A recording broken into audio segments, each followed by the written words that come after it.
Good morning. आज अपन 12th biology के अंदर 6th चैप्टर स्टार्ट कर रहे हैं। पादपों में जल अवशोषण व रसारोहण कि पादप जो होते हैं उनको कौन सा जल वो जल अवशोषित करते हैं, ठीक है, कौन सा जल उनको प्राप्त होता है उनकी बात करेंगे। इसके अलावा रसारोहण का मतलब होता है कि पादप के आपके भूमिगत भाग जड़ से वायव्य भागों तक जल का पहुंचना क्या कहलाएगा, रसारोहण। भूमिगत भाग में जड़ आ गया, मूलांकुर आ गया, वायव्य भाग के अंदर आपके पत्ती है, तना है, ठीक है, शाखाएं हैं, यहाँ तक फल फूल जो है यहाँ तक जल पहुँचने की क्रिया को क्या कहते हैं, रसारोहण कहते हैं। तो सबसे पहले अपना हेडिंग है इसमें कि जल अवशोषण व पादपों में जल मार्ग। तो पादपों को कौन सा जल अवशोषित होता है और कौन सा आपके जल मार्ग, उसकी बात करेंगे। जल अवशोषण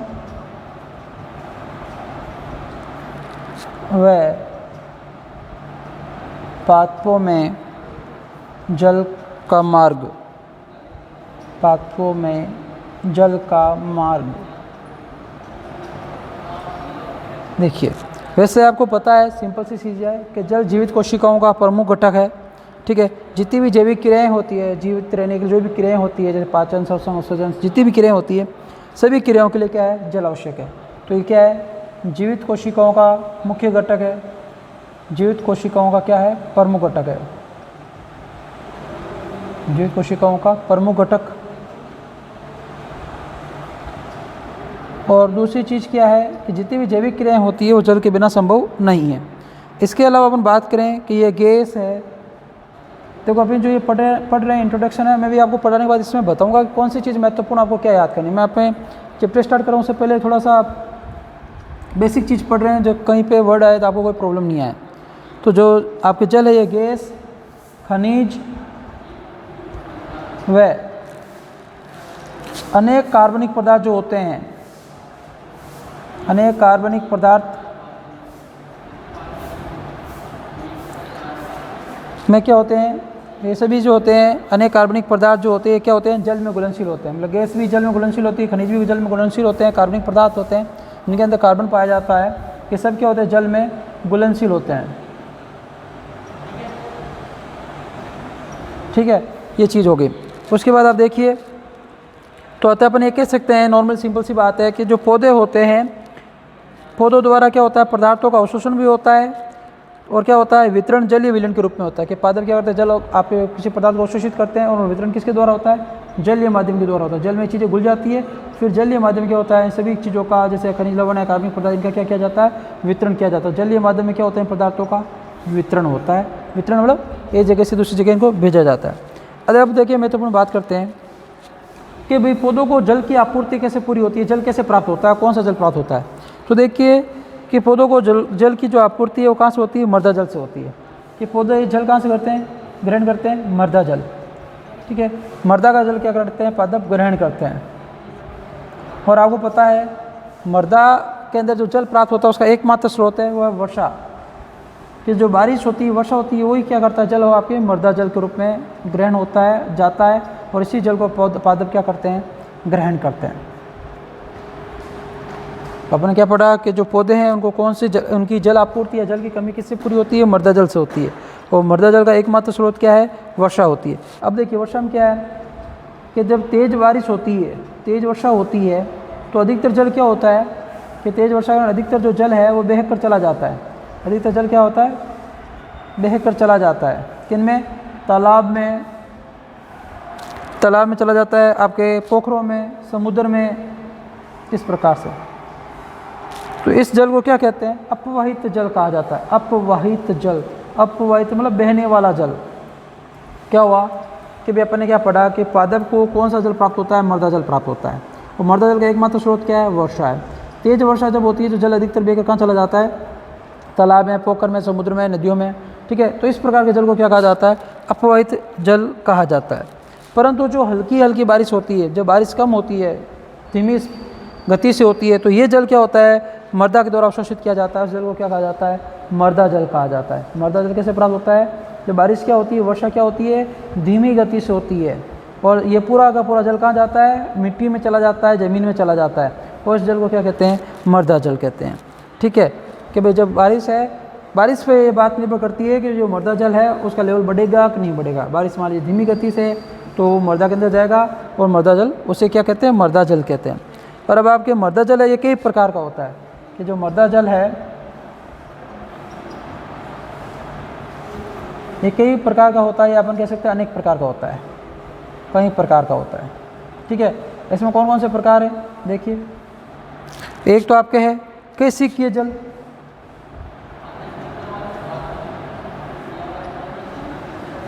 दूसरा है आपके गुरुत्वीय जल, और तीसरा है आपके आदत्ताग्राही जल। बुक में दी गई बातें ही पढ़ेंगे, एक्स्ट्रा चीज़ें अपन नहीं पढ़ेंगे। कैसिकीय जल को बोलते हैं कैपिलरी वाटर्स, ठीक है, और गुरुत्वीय जल को ग्रेविटेशनल वाटर, और आपके आदत्ताग्राही है। ठीक है, ये आपके क्या हो गए, मुख्य रूप से जल हो गए। अब देखिए सुनिए, अब इनमें से पादप को कौन सा प्राप्त होता है, ये प्राप्त होता है, ये प्राप्त होता है, ये प्राप्त होता है, इसकी बात करते हैं। तो ध्यान रखें, पादप को एकमात्र जल प्राप्त होता है मर्दा जल में से, कौन सा, कैसिकीय जल। तो अभी तक जो पढ़ा उसका सारांश क्या है, क्या एग्जाम के पॉइंट ऑफ व्यू से आपके महत्वपूर्ण चीज़ का क्वेश्चन एक ही बनता है, वो 1 नंबर का ये बनेगा। यदि इस प्रकार से क्वेश्चन बनने के चांस है तो 99% इसी में से पूछा जाएगा। बाकी एग्जामिनर के मूड, उसकी इच्छा है क्या पूछे, लेकिन चांसेस ज़्यादा इसी के ही हैं। तो अभी क्या पढ़ा कि मर्दा जल जो है, ठीक है, इसमें ये 3 प्रकार के जल दिए हैं अपनी बुक के अंदर, कैसिकीय जल, गुरुत्वीय जल, आदत्ताग्राही जल। तो इनमें से जो पादप को कौन सा जल प्राप्त होता है, तो पादप को जल कौन सा प्राप्त होता है, कैसिकीय जल प्राप्त होता है। इस चीज़ का आप ध्यान रखेंगे, ये 1 नंबर का क्वेश्चन यहाँ से बन सकता है। तो ये आपकी, अब देखिए आगे पढ़ते हैं कि पौधे के जल अवशोषण करने वाले अंग, कि भी अपन ऊपर लिया कि जल अवशोषण का मार्ग क्या है, जल कैसे प्राप्त होता है, ये बात होगी। अगली अपन नेक्स्ट हेडिंग है कि पौधे के जल अवशोषण करने वाले अंग, पौधे के जल अवशोषण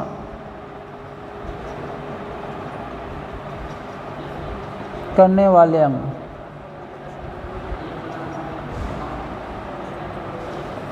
ठीक है, ये पौधे के जल अवशोषण करने वाले अंग की बात करते हैं। तो इसमें देखिए अपन एक बात पढ़ लेते हैं, इसमें वर्ड आएगा निम्न श्रेणी और उच्च श्रेणी। तो निम्न श्रेणी के पादप और उच्च श्रेणी के पादप, तो ये दो को थोड़ा सा आपको पता ही है, फिर भी मैं बता देता हूँ। इसे अपन कह सकते हैं निम्न श्रेणी के, एक तो है आपके ये इक्लर का जो वर्गीकरण है उसके अकॉर्डिंग बेस्ट बैठता है। एक तो क्रिप्टोगैम्स और फेनेरोगैम्स, इन्हें कहा जाता है क्रिप्टोगैम्स, इन्हें कहा जाता है फेनेरोगैम्स। ये पुष्प रहित पादप, ये पुष्प युक्त पादप होते हैं, ये क्रिप्टोगैम्स बोल सकते हैं। ये आपके 11वीं क्लास में पढ़ा हुआ आपके, और ये फेनेरोगैम्स।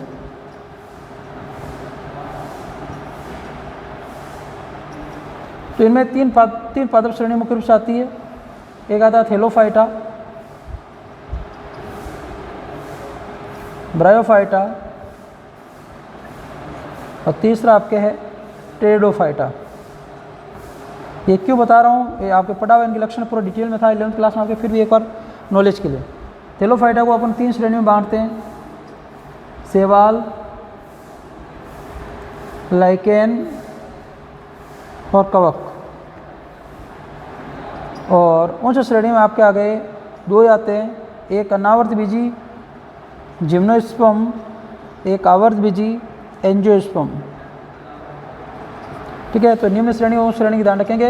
अभी वर्ड आएंगे अपने काम में, ब्रायोफाइटा का यूज़ आएगा, शैवाल का यूज़ आएगा, इसलिए आपके नॉलेज के लिए ज़रूरी है, कवक का यूज़ आएगा। ठीक है, तो आपको पता रहना चाहिए निम्न श्रेणी का मतलब क्या होता है, उच्च श्रेणी का मतलब क्या होता है। अब देखिए आप आगे अपना मेन टॉपिक पे आते हैं। सुनिए आप, क्या है कि निम्न श्रेणी के पौधे जो होते हैं, जैसे शैवाल और कवक की बात होती है, निम्न श्रेणी वाले शैवाल और कवक, कि लाइकेन दोनों से मिलकर बना होता है। तो शैवाल में जो कवक होते हैं, इनमें जल अवशोषण क्या होता है, कोई विशेष अंग नहीं होता है। क्या है कि इनमें जल अवशोषण के लिए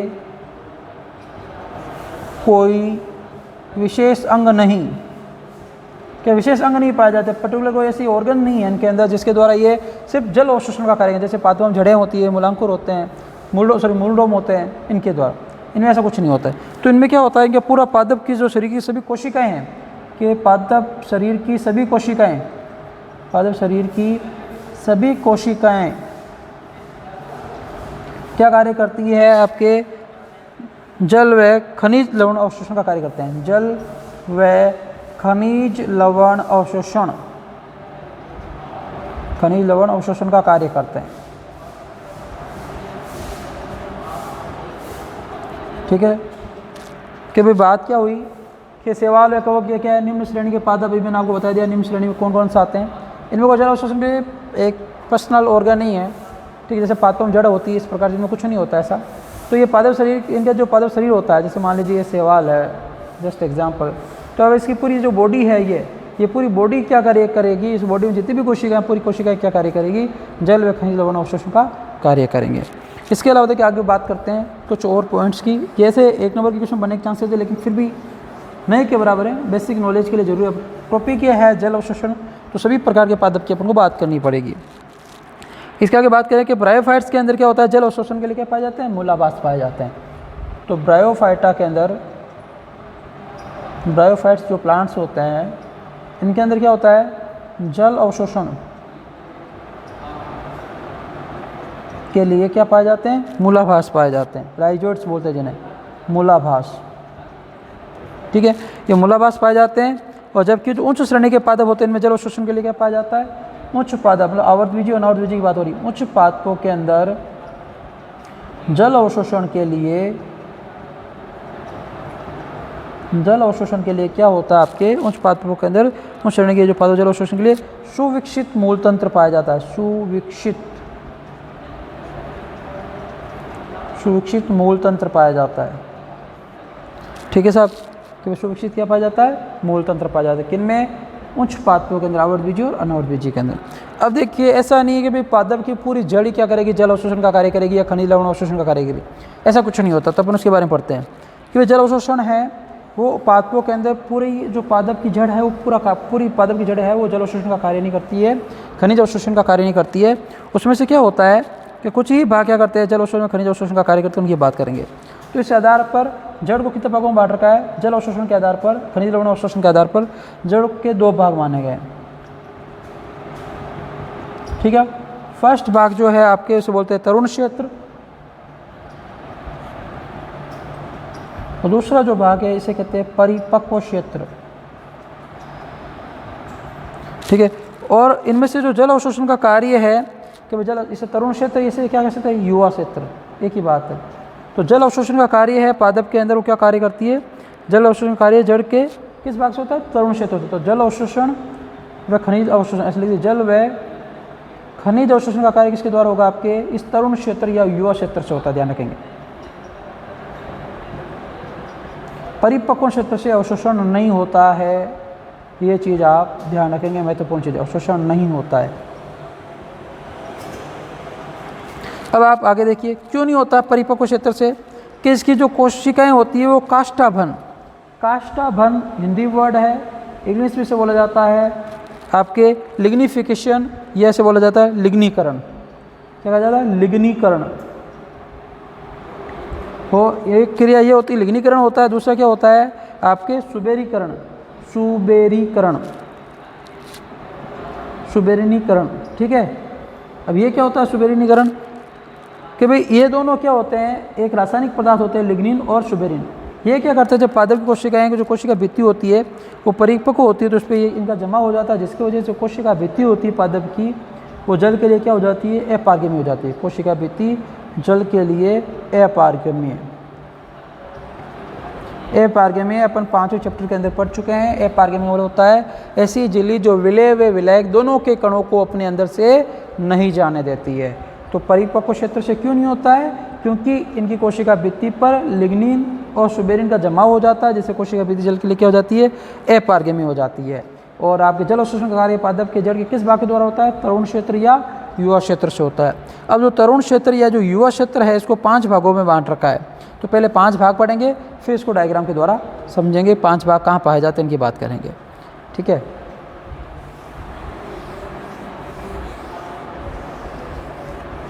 तरुण क्षेत्र को कितने भागों में बांट रखा है, 5 भागों में।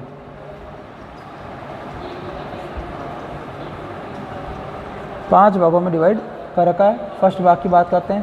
पहला भाग जो है मूल गोप बोलते हैं, मूल गोप। जब मैं डायग्राम बनाऊंगा तो वापस एक बार इसकी पूरी जो भी इनके महत्वपूर्ण पॉइंट्स हैं उनकी चर्चा कर लेंगे, साथ में डायग्राम के द्वारा भी समझ लेंगे। इंग्लिश में कहा जाता है रूट केप। देखिए मूल गोप क्या है कि मूल का शीर्षक भाग है। क्या भाग है? शीर्षक भाग। मूल का सबसे आगे वाला भाग क्या होता है? मूल गोप होता है। और ये क्या कार्य करता है? जो आपके मूल की वर्धिकारी शीर्ष को क्या करता है? रक्षात्मक होता है कि मूल का जो आगे वाला भाग है, अब मान लीजिए जड़ है, जैसे आगे वाला भाग है, ये जड़ है बनाया, ये आगे वाला पोर्शन होगा इसका, तो ये आगे वाला पोर्शन, ये यहाँ पे मूल गोप होता है, ये सबसे आगे। अब मान लीजिए जड़ अब ज़मीन में बढ़ेगी गहराई में, तो ये मूल गोप क्या कार्य करता है? इसको जड़ को आपको नष्ट होने से बचाता है, क्योंकि आपको सिंपल सी बात, अपन को खड्डा खोदना होता है रेत में, तो अपन को कोई हथियार की जरूरत पड़ती है, ठीक है, उसमें भी पत्थर आते हैं तो भी वो भी मुड़ जाते हैं। तो ये तो सजीव संरचना है, तो ये जब जड़ अंदर जाती है तो उसको ये टूटने से इसके भागों को बचाने का कार्य करता है। तो इसका मतलब क्या, मूल गोप का क्या कार्य है कि जो जड़ के वर्धिकारी क्षेत्र है उसकी सुरक्षा करना। तो इसका कार्य हो गया वर्धिकारी शीर्ष, किसका? जड़ का। जड़ का वर्धिकारी शीर्ष की सुरक्षा करना, की सुरक्षा, ठीक है। अब दूसरा जो मूल गोप के बाद भाग आता है उसकी बात करते हैं अपन। दूसरा भाग आता है, उसका नाम है मूल शीर्ष। मूल शीर्ष, मूल शीर्ष यह ऐसे बोला जाता है रूट एपेक्स। ये जड़ का क्या है? उपशीर्षक भाग है। उपशीर्षक भाग है। उपशीर्षक मतलब शीर्षक के जस्ट नीचे वाला। और इसकी कोशिकाएं क्या और किस प्रकार की होती है? विभजित की होती है या विभाजनशील होती है। तो इसकी कोशिकाएं कैसी पाई जाती है? विभाजनशील होती है, विभाजन करने वाली होती है, नई कोशिका का निर्माण करने वाली होती है। और इन कोशिका में क्या पाया जाता है? कोशिका विभाजन क्षेत्र भी कहते हैं। इस क्षेत्र को क्या कहते हैं? अदर नाम क्या होगा इसका? कोशिका विभाजन क्षेत्र। कोशिका विभाजन क्षेत्र क्या कहा जाता है? कोशिका विभाजन क्षेत्र भी कहा जाता है। मूल की वृद्धि इसी क्षेत्र के द्वारा होती है। और मूल की वृद्धि कहाँ से शुरू होती है? इस क्षेत्र से। तो मूल की वृद्धि के लिए जिम्मेदार होता है, मूल की वृद्धि के लिए, ठीक है। तीसरा भाग आता है तरुण क्षेत्र का, देद्रीय वृद्धि, ठीक है, रीजन ऑफ इलोंगेनेशन। देद्रीय वृद्धि क्षेत्र, इंग्लिश में पढ़ोगे इलोंगेनेशन। इलोंगेनेशन मतलब होता है वृद्धि करना, लंबाई बढ़ाना। तो ये मूल शीर्ष के ठीक पीछे, देखो स्टेप है, सबसे पहले ये, फिर ये, फिर ये, तो मूल शीर्ष के ठीक पीछे होता है। और इसका कार्य क्या है कि वह जड़ की लंबाई और एक तो जड़ की लंबाई तथा इनकी कोशिकाओं में क्या करना? वृद्धि करना। जड़ की लंबाई बढ़ाना और इन कोशिकाओं में वृद्धि करना ताकि जड़ और लंबी हो, इन कोशिकाओं की वृद्धि। और डी पॉइंट जो है आपके उसमें आता है मूल रोम क्षेत्र, जो सबसे महत्वपूर्ण है। महत्वपूर्ण तो सभी है, लेकिन ये क्यों है अभी इसकी बात करेंगे। मूल रोम क्षेत्र की बात करते हैं कि ये देद्री के पीछे वाला क्षेत्र, मैंने क्रम बताया था, सबसे जड़ में आगे मूल गोप, फिर मूल शीर्ष, मूल शीर्ष के बाद देद्री वृद्धि, फिर मूल रोम क्षेत्र। तो ये देद्री के क्षेत्र के पीछे पाया जाता है। इस क्षेत्र में हजारों मूल रोम होते हैं। क्या पाया जाता है इस क्षेत्र में? हजारों मूल रोम पाए जाते हैं, हजारों मूल रोम एक जड़ पर, ठीक है। अब इस मूल रोमों का कार्य क्या है कि जड़ का यह भाग, मतलब ये मूल रोम क्षेत्र ही क्या कार्य करता है? जल अवशोषण का कार्य करता है।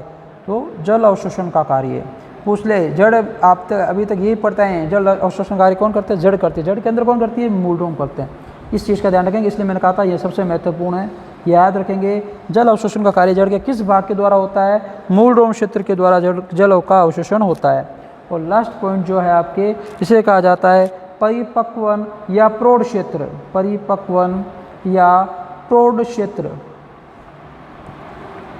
ठीक है। अब सिंपल सी बात ये क्या है कि भाई ये मूल का परिपक्व भाग है। क्या है? मैच्योर भाग है, परिपक्व भाग है, जिस पे लिग्निन और सुबेरिन का क्या होता है? जमा हो जाता है, ठीक है। और इस कारण से जल अवशोषण बहुत ही कम करता है, नहीं के बराबर करता। अपन कह सकते हैं जल अवशोषण नहीं, एक प्रकार से जल अवशोषण का कार्य बहुत ही कम करता है, जल अवशोषण कम करता है, ठीक है। ये चीज़ हो गई। अब देखिए सिंपल सी बात हो गई। सबके बाद तरुण क्षेत्र जो इसको 5 भागों में पढ़ लिया, ठीक है भाई। तरुण क्षेत्र जो होता है इसमें क्या क्या संरचनाएं पाई जाती है, ठीक है, ये बात हो गई। अब देखिए महत्वपूर्ण पॉइंट्स की बात करते हैं कि भाई ये जो आपके हो गए। अब देखो इसको डायग्राम के द्वारा अपन समझने की कोशिश करते हैं, सभी भागों को साथ में पढ़ूंगा। डायग्राम के लिए मैं इसको थोड़ा सा बना देता हूँ, ऐसे आपके मूल के क्षेत्र को बनाते हैं अपन, ठीक है। और इसको थोड़ा सा आगे अपन छोटा कर लेते हैं हल्का सा, फिर ताकि मूल केप बना सके। ये मूल केप हो गया आगे वाला ना, समझने के लिए। और इसमें कैसे बहुत सारे अपन इसको थोड़ी सी डिज़ाइन बनाना चाहें, अंदर कोशिका को रिप्रेजेंट करना चाहें तो भी देखिए बना लेते हैं सिंपल सा। डायग्राम ये एग्ज़ाम के हिसाब से आपके लिए महत्वपूर्ण रहेगा, ध्यान रखना, क्योंकि किताब में से कोई भी डायग्राम आ सकता है। तो ये इस चैप्टर में से ये डायग्राम है वो सबसे ज़्यादा मेरे हिसाब से महत्वपूर्ण। बाकी एग्जामिनर की अलग अलग सोचने का तरीका होता है, सब अलग अलग होते हैं पॉइंट ऑफ व्यू। ये देखो यहाँ पे क्या होता है, ऐसे हज़ारों मूल डोम पाए जाते हैं। ये क्या हो गए आपके मूल डोम हो गए ऐसे।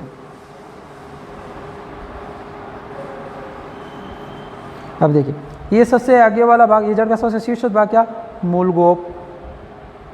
ठीक है, मूलगोप क्या कार्य करता है, जड़ का जो शीर्ष ये ज़मीन के अंदर जाता है, तो इस शीर्ष वाले भाग, ये वाला जो भाग है, इसकी सुरक्षा का कार्य करता है, इसको सुरक्षात्मक आवरण प्रदान करता है।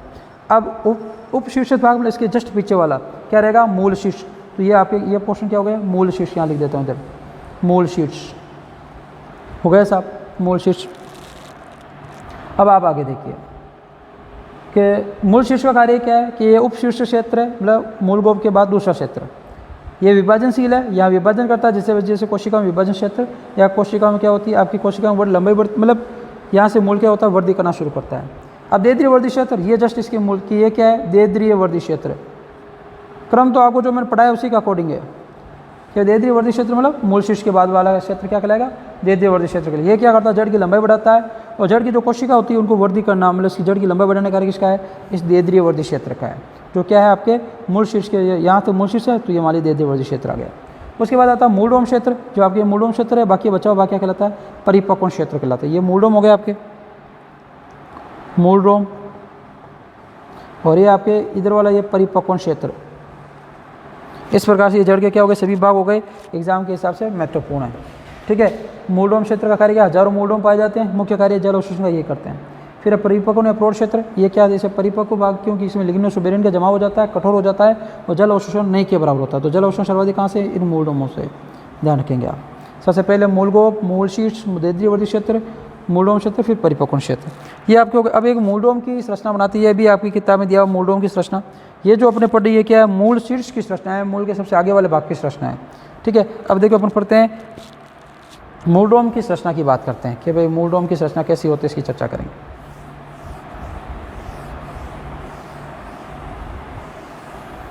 देखिए सुनिए आप कि मूलडोम बनाते हैं कि मूलडोम की जब अपन सूक्ष्मदर्शी में अध्ययन करते हैं तो मूलडोम कैसे दिखाई देता है उसकी बात करते हैं। ये अपन कोशिका बना रहे हैं, ठीक है, और ये आपके छोटा सा मूलडोम और विकसित हो रहा है इस प्रकार से। ये इसके अंदर कोशिका जीव द्रव्य आपके हो गया, कोशिका द्रव्य पाया जाता है। ठीक है, और ये आपके यहाँ से मूलडोम निकाल लेते हैं एक अपन, ये मूलडोम निकल रहा है ऐसे।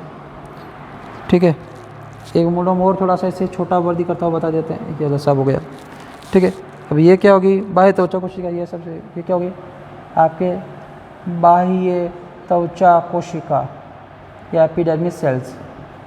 ठीक है, और ये आपके क्या हो गए साहब, मूलडोम हो गए। ठीक है, इनमें यहाँ पे कोशिका द्रव्य कुछ कोशिकाएं बिखरी होती, और ये भी मूलडोम ही है, और ये विकसित होता है मूलडोम। तो ये संरचना किसकी है, मूलडोम की संरचना है, जो जड़ के अंदर जल अवशोषण करने वाली मुख्य संरचना है। जित बायोलॉजी के अंदर चीज़ ध्यान रखेंगे, कोई भी चित्र बनाएंगे इसके नीचे लिखेंगे ऐसे चित्र। ठीक है, और किसका है बोलेगा, नीचे लिखा जाता है, ऊपर नहीं लिखा जाता, ध्यान रखना आपको। फिर आर्टिकल फाइल बनाएंगे उसमें भी काम आएगा, एज ए नॉलेज के लिए भी काम आएगा। अब देखिए अपन ने ये पढ़ लिया कि भाई जड़ के है, इसके क्या क्षेत्र है, इसकी क्या बात है। ठीक है, कि भाई अभी तक अपने क्या पढ़ा, एक दिन रिवाइज देख लीजिए कि भाई अपने पढ़ा सबसे पहले कि भाई जल है वो जैविक क्रियाएं, जितनी भी जीवित घटक उनका घटक है मुख्य, जो भी जीवित कोशिकाएं हैं जैविक क्रियाएं उसमें जल मुख्य रूप से महत्वपूर्ण उनका घटक होता है।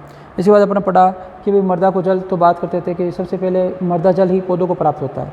अब मृदा जल कहाँ से आता है, तो उसका एकमात्र स्रोत क्या है मृदा जल का, आपके वर्षा ऋतु कि वर्षा का जल जो होता है, ठीक है, वही मृदा जल के रूप में आता है। अब बारिश तेज़ हो रही है, वर्षा तेज़ है, तो जल बहकर क्या होता है, चला जाता है। उसे क्या कहते थे, बहकर कहाँ चला जाता है, नदियों में, तालाबों में, समुद्रों में, पोखरों में। ठीक है, उसे क्या कहते थे, अपवाहित जल कहते थे। उसके बाद में जब बारिश धीमी गति से होती है, बारिश कम होती है, ठीक है, तो उस वर्षा को क्या अपन क्या कहते थे, आपके इस प्रकार का जल हो वो मृदा जल को बढ़ाता है। और मृदा जल 3 प्रकार के पड़े थे, गुरुत्वीय जल, केशिकीय जल और आर्द्रताग्राही जल। उसमें से केशिकीय जल जो है वो पादपों को प्राप्त होता है, और केशिकीय जल ही एग्जाम के हिसाब से आपके क्या महत्वपूर्ण पूछा जा सकता है क्वेश्चन, पादप को कौन सा मृदा जल या पादप को कौन सा जल प्राप्त होता है, केशिकीय जल प्राप्त होता है, कैपिलरी वाटर से प्राप्त होता है। उसके बाद पढ़ा कि शैवाल और कवक में कोई विशेष अंग नहीं होता जल अवशोषण के लिए, उनके अंदर क्या होता है आपके पूरा शरीर ही पूरी शरीर की कोशिका जल अवशोषण का कार्य करती है। फिर ब्राइवेट्स में पढ़ा के मूलाभास पाए जाते हैं, राइजोइड्स पाए जाते हैं जो आपके मूलों जैसी संरचनाएं होती है। उसके बाद बड़ा उच्च जो आपके उच्च विकसित प्राणी है, उच्च श्रेणी के पादप है, ठीक है, आवर्तबीजी है, अनावर्तबीजी, इनके अंदर क्या होती है, मूल तंत्र पाया जाता है। लेकिन पूरी मूल जो है, पूरी जड़ है, वो आपके जल अवशोषण का कार्य नहीं करती है। तो अपने इसमें क्या पढ़ा कि ये जल अवशोषण का कार्य नहीं करती है। तो जल अवशोषण का कार्य कौन करता है इसके अंदर? तो अपने पढ़ा इसको जड़ करती है। जड़ को दो भागों में बांटा, तरुण क्षेत्र और परिपक्वन क्षेत्र। तरुण क्षेत्र में अपन पढ़ा तरुण क्षेत्र ही पादपों के जल अवशोषण का कार्य करता है, परिपक्वन क्यों नहीं करता है? तो अपने बात की थी परिपक्वन क्षेत्र जो होता है उनके अंदर आपके लिग्निन और सुबेरिन का जमाव होने की वजह से ये कोशिकाएं क्या हो जाती है, अपारगमी हो जाती है। किसके लिए? जल के लिए। कोशिका भित्ति जो होती है वो अपारगमी हो जाती है जल के लिए। फिर तरुण क्षेत्र को 5 भागों में पढ़ा कि तरुण क्षेत्र जो होता है उसको 5 भागों में बांट रखा था। इसमें अपन पढ़ा था मूलगोप क्षेत्र, मूल शीर्ष क्षेत्र, देद्रीवर्धी क्षेत्र, मूल रोम क्षेत्र और परिपक्वन क्षेत्र। अपन इसमें महत्वपूर्ण बात पढ़ी कि मूल रोम क्षेत्र के द्वारा ही जल का आपके अवशोषण होता है, जल का यूज होता है। ये चर्चा अपन ने कर ली थी। अब अपने नेक्स्ट हेडिंग रहेगी जल अवशोषण की क्रियाविधि कि भाई जो जल अवशोषण है इसकी क्रियाविधि क्या है, ठीक है। इसकी हेडिंग देख लेते हैं, बाकी इसके बारे में कल डिटेल में पढ़ेंगे कि भाई जल अवशोषण की क्रियाविधि की बात करते हैं। देखिए कि भाई जल अवशोषण की जो क्रियाविधि है, हेडिंग क्या है? जल अवशोषण की क्रियाविधि।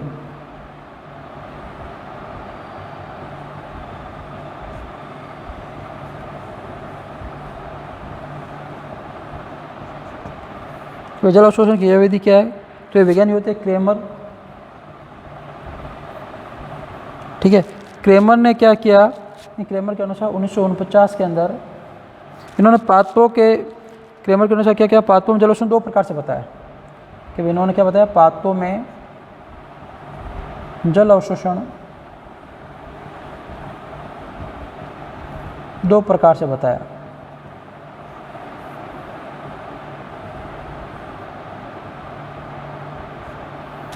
ठीक है, कौन सी विधि? फर्स्ट बताया निष्क्रिय या निश्चेष्ट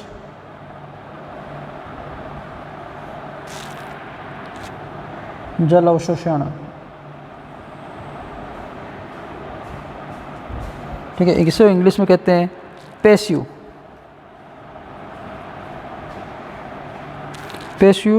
एब्जॉर्प्शन ऑफ वाटर।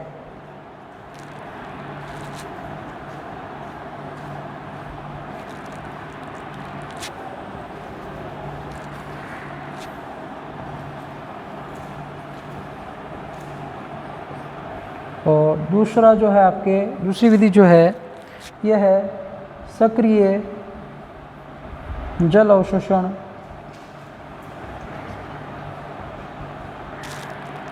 ऐसे बोला जाता है एक्टिव एब्जॉर्प्शन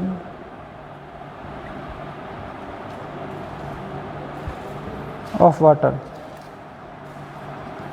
अब ये क्या होते हैं सक्रिय और निष्क्रिय, इनकी बात अपन नेक्स्ट क्लास में करेंगे। आज के लिए इतना ही, धन्यवाद।